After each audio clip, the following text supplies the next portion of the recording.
প্রিয় পথসাথী, আজ প্রকৃতির কাছ থেকে আরেকটা ছোট্ট পাঠ শিখি। প্রকৃতিতে এত রং থাকতে গাছের বেশিরভাগ পাতাই সবুজ কেন?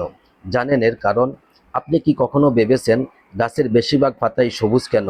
এর কারণ হলো ক্লোরোফিল নামে একটি সবুজ রঞ্জক পদার্থ। ক্লোরোফিল সূর্যের আলো থেকে শক্তি গ্রহণ করে। সেই শক্তি ব্যবহার করে গাছ পানি ও বাতাসের কার্বন ডাই অক্সাইড থেকে নিজের খাদ্য তৈরি করে। এই প্রক্রিয়াকে বলা হয় শোলক সংশ্লেষণ। সবুজ আলো বেশি প্রতিফলিত হওয়ার কারণেই আমাদের চোখে পাতা সবুজ দেখায়। প্রকৃতি আমাদের একটি নীরব শিক্ষা দেয়, যে নিজের ভেতরের আলোকে কাজে লাগাতে শেখে সে অন্যের জীবনেও উপকার বয়ে আনে। গাছ নিজের জন্য খাদ্য তৈরি করে, আবার আমাদের দেয় অক্সিজেন, ছায়া আর ফল।